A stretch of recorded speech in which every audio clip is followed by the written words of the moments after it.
الله وبركاته. Waalaikumsalam warahmatullahi wabarakatuh.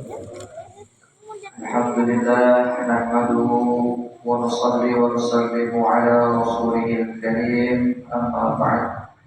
قال تعالى في كتابه الكريم بعد أعوذ بالله من الشيطان الرجيم بسم الله الرحمن الرحيم كنتم خير أمة أخرجت للناس تأمرون بالمعروف وتنهون عن المنكر وتؤمنون بالله. وقال النبي صلى الله عليه وسلم جددوا إيمانكم. قيل يا رسول الله كيف نجدد إيماننا؟ قال أكثروا من قول لا إله إلا الله. صدق الله العظيم وصدق الله ورسوله الكريم. أما بعد. Alhamdulillah,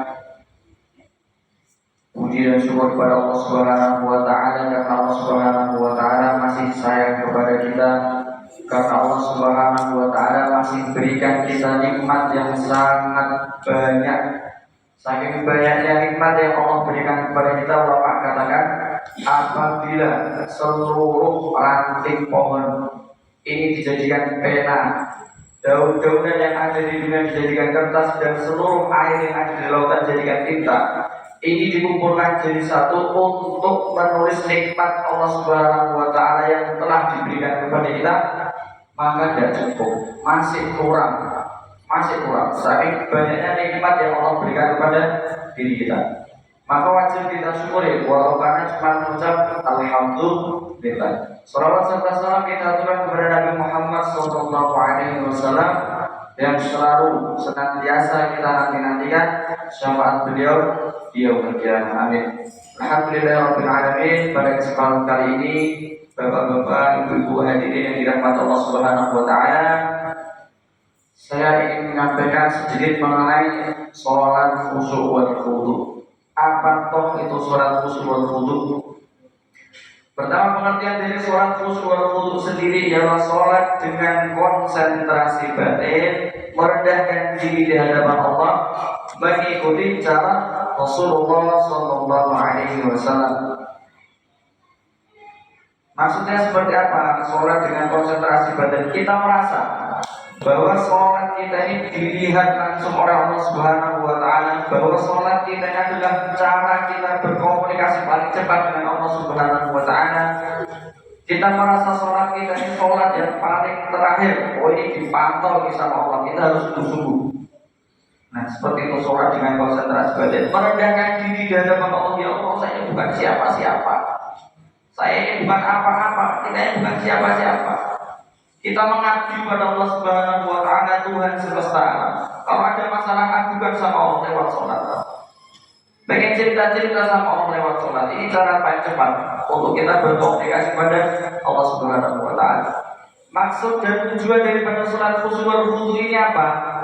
Jadi sholat sendiri punya maksud dan tujuan untuk diri kita. Bukan semata-mata karena kita ini hambanya Allah Subhanahu wa taala, punya kewajiban sholat 5 waktu, terus kita lakukan gitu loh, dan tapi Allah punya tujuan sendiri. Allah punya maksud. Kenapa kita ini disuruh sholat? Ini punya maksud dan tujuan.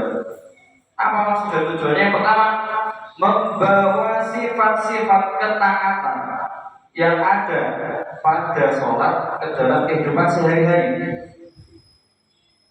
Membawa sifat-sifat ketaatan yang ada di dalam sholat ke dalam kehidupan kita, dalam kehidupan kita sehari-hari. Maksudnya seperti apa? Contoh gampangnya seperti ini.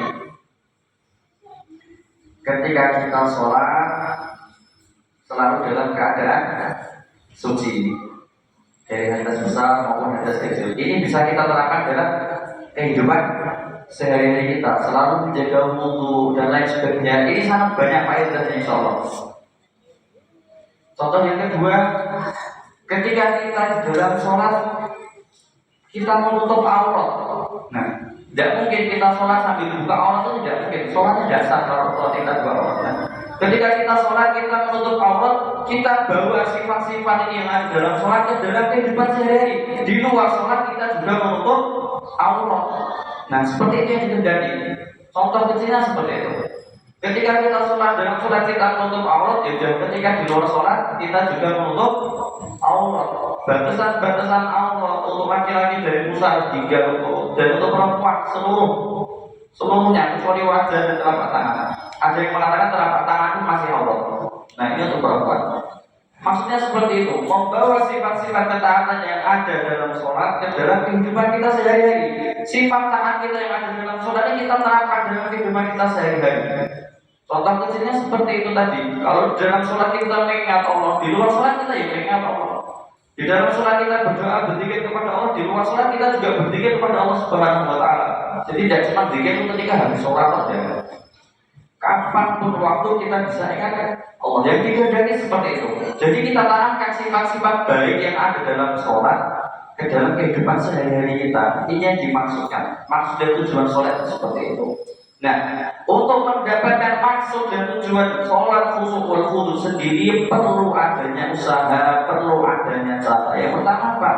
Kita dakwahkan pentingnya sholat. Sampaikan kepada anak kita, keluarga kita, tetangga, kerabat, saudara dan lain sebagainya. Sampaikan pentingnya sholat. Ayo sholat, ayo sholat, ayo sholat berjamaah di masjid, ayo berjamaah di masjid aja mereka. Yang pertama seperti itu. Yang kedua kita latihan memperbaiki dohir dan batinnya sholat. Jadi ada dohirnya sholat, ada batinnya sholat. Dohirnya sholat mulai dari cara kita bersuci, wudu, istinja, mungkin buang air kecil, buang air besar, bagaimana cara bersucinya, cara berwudu kita. Kemudian ketika kita sholat, gerakan-gerakan kita seperti apa? Ini dohirnya sholat. Bacaan-bacaan kita ini masuk dohirnya sholat. Kemudian perbaiki batinnya sholat. Batinnya sholat ini apa? Kita hadirkan keagungan Allah dalam hati kita. Kita merasa sholat kita ini sholat paling terakhir dalam hidup kita.